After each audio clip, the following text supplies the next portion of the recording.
Have you ever finished reading a book and felt like you wanted to talk about it with someone in English, but your vocabulary felt limited?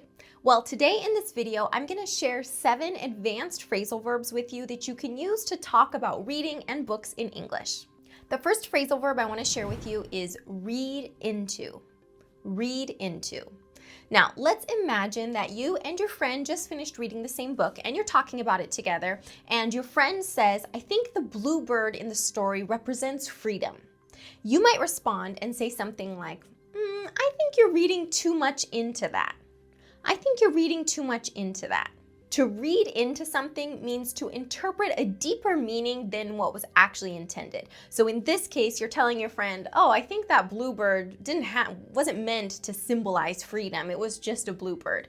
You can say you're reading too much into the book, or you're reading too much into the scene, or too much into the symbol, or just you're reading into it or that too much. Another example, I don't think that's what the author intended. I think you're just reading into it. So you can use this phrasal verb read into whenever you feel like someone is stretching the interpretation in a text. The next phrasal verb is come away with. This has to do with what stays with you after you finish reading a text, be it a book or an article, something like that. For example, I came away with a completely different view of the protagonist after I finished the book. This would mean after I finished the book, my opinion of the protagonist totally changed. Here's another example. I came away with a greater appreciation for Shakespeare after I finished reading Hamlet. Or, many readers come away with more questions than answers after finishing that novel. Or you might ask someone after you've both finished the same book, what did you come away with after reading that? This is sometimes a more natural way of expressing your opinion. Instead of just saying I learned or I thought, you can say I came away with. The next phrasal verb is get into. This means to become interested in or emotionally invested in. For example, it took me a few chapters to get into the book. In this case, maybe the beginning of the book was pretty slow, so for the first few chapters you didn't feel really interested, but after the first few chapters the book started to get more engaging and then you got really into it. Another example is, once the mystery started, I got into it. Or, I had trouble getting into that book. That would mean it didn't really interest me that much. The next phrasal verb is get through. This means to finish something that requires either a lot of time or effort. When we're talking about reading, we often use this phrasal verb get through to talk about really big books. So for example, I finally got through the 900-page novel. Because it's 900 pages, which is such a big book, you can say you got through it because it required a lot of time and effort to finish the book.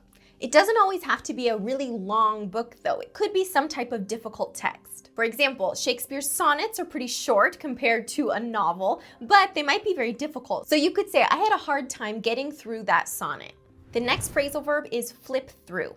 This means you're not actually reading the book, you're just kind of flipping the pages, skimming it, looking at a few pages perhaps to get the main idea, but not actually sitting down and consciously reading the book. Now, this is something that you would probably do in a bookstore when you're thinking about buying a book. So you might take a book off the shelf and flip through the first few pages to get an idea of what the writing style is or what the main idea of the story is to decide if you want to buy the book or not. So you can say, oh, I just flipped through the first few pages before buying the book. The next phrasal verb is come across. This means to find something unexpectedly. For example, I came across an interesting quote while I was reading. This means I've unexpectedly found a really interesting quote while I was reading.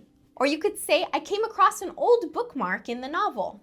The next phrasal verb is pick up on. This means to notice something subtle, something that isn't super obvious. For example, I didn't pick up on the symbolism until my second reading. That means I didn't notice the symbolism. It was kind of subtle. It was hard to figure out or to notice until I read the novel perhaps for a second time. Let's say you're in a book club and you're talking to one of your friends in the book club about the first couple chapters of the book, and you might ask them, did you pick up on the foreshadowing? That means, did you notice the foreshadowing? Or you might say something like, oh, I didn't pick up on the author's sarcasm. I didn't notice that the author was using sarcasm there. All right, well, I hope this video was helpful for you. Before you go, practice using one of the phrasal verbs that we've talked about here in the comments below. And don't forget to subscribe for more content on advanced English.